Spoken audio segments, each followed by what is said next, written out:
EC7137, electrónica de potencia 3, 2.3.1, fax conectados en serie con la línea.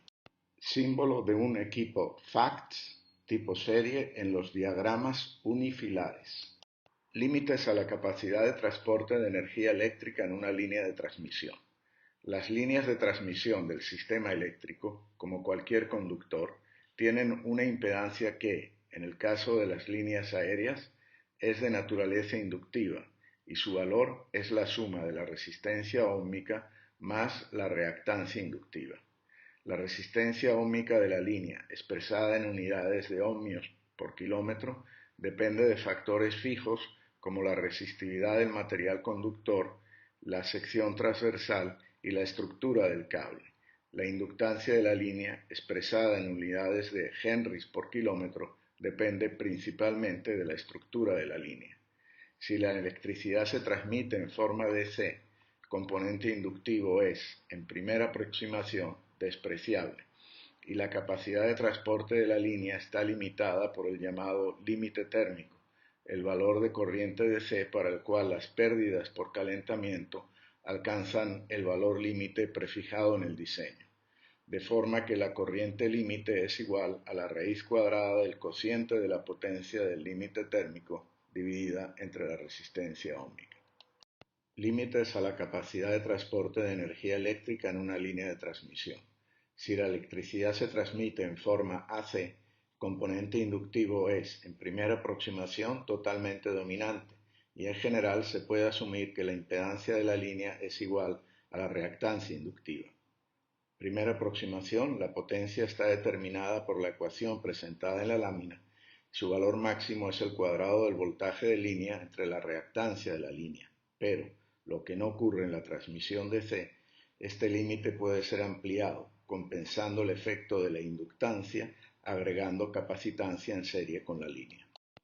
Para mostrar el efecto de agregar capacitancia a una línea de transmisión AC, la gráfica presenta la relación entre la potencia real entregada, P, la potencia reactiva producida por el condensador de compensación, Q sub C, y el ángulo eléctrico delta, para tres valores del coeficiente de compensación K, que es el cociente entre las reactancias capacitiva e inductiva en la línea.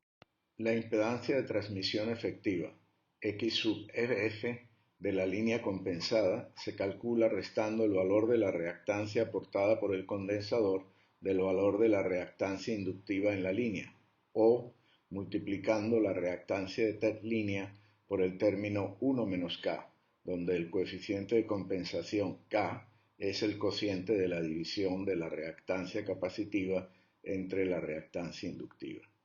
En estas condiciones resulta que la corriente en la línea I y la potencia entregada P dependen del término 1 dividido entre 1 menos K.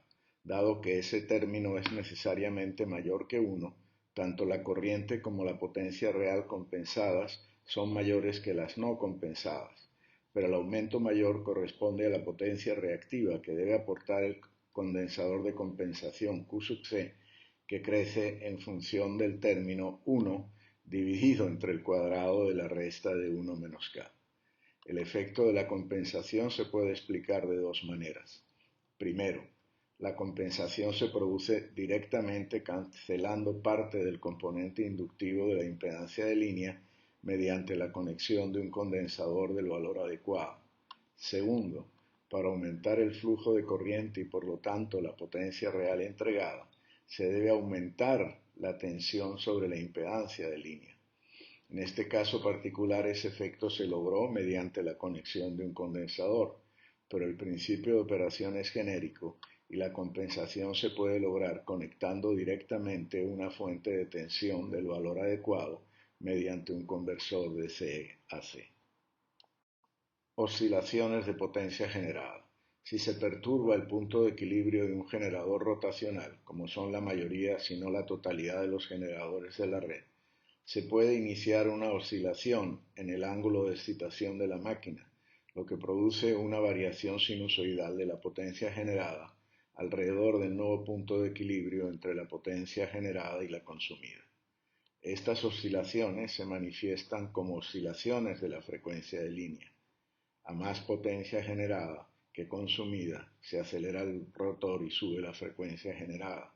A menos potencia generada que consumida, se frena el rotor y baja la frecuencia generada. Esta situación es inaceptable, ya que puede causar la desconexión del generador y producir un efecto de falla en cascada en la red. Una forma efectiva de solucionar el problema es modular la potencia transmitida, aumentando la carga cuando sube la potencia, lo que tiende a frenar el crecimiento de la frecuencia, y reduciéndola cuando baja, lo que tiende a mitigar la reducción de la frecuencia. Un caso especialmente grave ocurre cuando se produce una falla transitoria en la línea, con lo que la carga del generador se hace cero y éste tiende a acelerar bruscamente. Cuando se repone la línea, la carga crece de cero al valor anterior a la falla en un escalón, creando una situación extrema de oscilaciones de carga. Objetivos de la compensación serie. Primero, aumentar la capacidad de transmisión de energía, introduciendo una tensión adicional en serie para compensar la caída inductiva producida por la impedancia característica de la línea. Segundo, controlar el flujo de potencia en la línea. Tercero, aumentar la estabilidad del sistema regulando dinámicamente el flujo de energía. Y cuarto, atenuar las oscilaciones de potencia en la línea. Contactores auxiliares. Dada la importancia que un sistema eléctrico confiable tiene en la actualidad, asegurar la operación continua 24 horas al día, 365 días del año es un objetivo fundamental. Esto requiere que todo equipo conectado a la línea pueda ser desconectado y reconectado sin que sea necesario interrumpir la circulación de corriente por la línea afectada.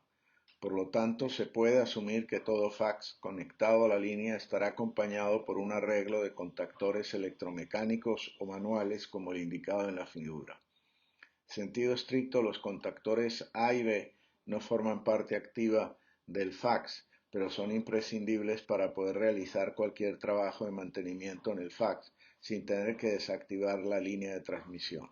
Caso de necesidad, el contactor A, que normalmente debe estar abierto, se cierra, permitiendo que la corriente en la línea siga a través del contactor.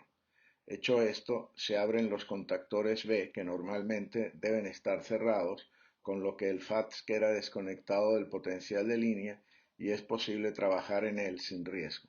Completada la operación, se cierran los contactores B conectando el controlador a la línea y se abre el contactor A, transfiriendo la corriente sin interrupción al fax, que vuelve a quedar en condiciones de operar controlando el flujo de corriente en la línea.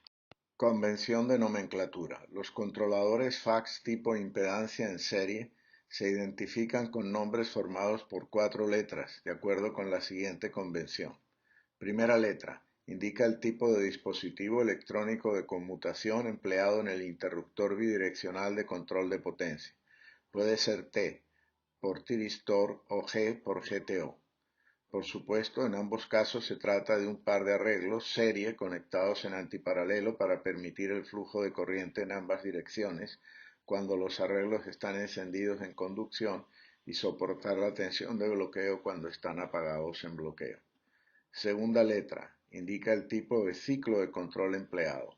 Puede ser C por controlled, controlado, cuando se realiza control proporcional por retardo de encendido o adelanto de apagado, o S por switched, conmutado, cuando se realiza control tipo todo o nada, on-off.